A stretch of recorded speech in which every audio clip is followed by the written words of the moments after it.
उत्तर प्रदेश लेखपाल भर्ती हेतु हिंदी साहित्य से पूछे जाने वाले प्रश्नों की श्रृंखला में भाग 1 में पहला प्रश्न है, रानी केतकी की कहानी के लेखक कौन हैं? उत्तर है मुंशी इंसाअल्लाह खां। अगला प्रश्न, ब्राह्मण पत्रिका के संपादक कौन हैं? तो ब्राह्मण पत्रिका के संपादक प्रताप नारायण मिश्र हैं। प्रश्न अगला, परीक्षा गुरु उपन्यास के लेखक कौन हैं? तो परीक्षा गुरु उपन्यास के लेखक लाला श्रीनिवास दास जी हैं।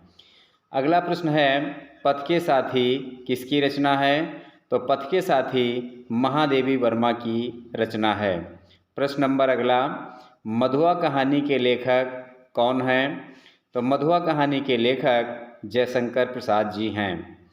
अगला प्रश्न है, पृथ्वीराज रासो के रचयिता कौन हैं? तो पृथ्वीराज रासो के रचयिता आदिकालीन कवि चंद्रवरदायी हैं। प्रश्न अगला, अंधेर नगरी नाटक के रचनाकार कौन हैं? अंधेर नगरी नाटक के रचनाकार भारतेंदु हरिश्चंद्र जी हैं। प्रश्न अगला है, 11 वर्ष का समय किसकी रचना है? तो 11 वर्ष का समय रामचंद्र शुक्ल की रचना है। प्रश्न नंबर अगला, अमीर खुसरो किस काल के कवि हैं? तो अमीर खुसरो आदिकालीन कवि हैं। अगला प्रश्न है, तार सप्तक के संपादक कौन हैं? तो तार सप्तक के संपादक सच्चिदानंद हीरानंद वात्स्यायन अज्ञेय जी हैं। प्रश्न अगला है, शांत रस का स्थायी भाव क्या है? तो शांत रस का स्थायी भाव निर्वेद है। अगला प्रश्न हमारी स्क्रीन पर है, संचारी भावों की संख्या कितनी है? तो संचारी भावों की संख्या 33 मानी गई है। प्रश्न अगला है, काली घटा का घमंड घटा में कौन सा अलंकार है? इसका उत्तर होगा यमक अलंकार। प्रश्न अगला है, कानन कठिन भयंकर भारी में कौन सा अलंकार है? तो अनुप्रास अलंकार है, का वर्ण की पुनरावृत्ति होने के कारण। प्रश्न अगला है, उद्धव जोग जोग हम नाही में कौन सा अलंकार है? तो इसका उत्तर है यमक अलंकार। प्रश्न अगला है, पीताम्बर में कौन सा समास है? तो पीताम्बर में बहुब्रीहि समास है।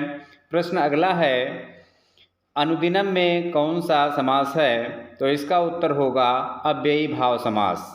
और इसी श्रृंखला में अगला प्रश्न है, नीलगाय में कौन सा समास है? तो नीलगाय में कर्मधारय समास है। आगे प्रश्न अगला है, महादेव में कौन सा समास है? तो इसमें कर्मधारय समास है। इसी श्रृंखला में 20वां प्रश्न जो है, विद्यालय में कौन सी संधि है? तो विद्यालय में दीर्घ संधि है, अकः सवर्णे दीर्घा सूत्र से। अगला प्रश्न है, भवन में कौन सी संधि है? भवन में अयादि संधि है, जिसका सूत्र होता है एचो अयवायावः। अगला प्रश्न है, इत्यादि में कौन सी संधि है? इत्यादि में यण संधि है, जिसका सूत्र होता है इको यणच। इसी श्रृंखला में अगला प्रश्न है, पावक शब्द में कौन सी संधि है? तो पावक शब्द में अयादि संधि है, पो प्लस अक इसका विच्छेद होगा। अगला प्रश्न है, 100 वर्ष के समय को क्या कहते हैं? तो 100 वर्ष के समय को शताब्दी कहा जाता है।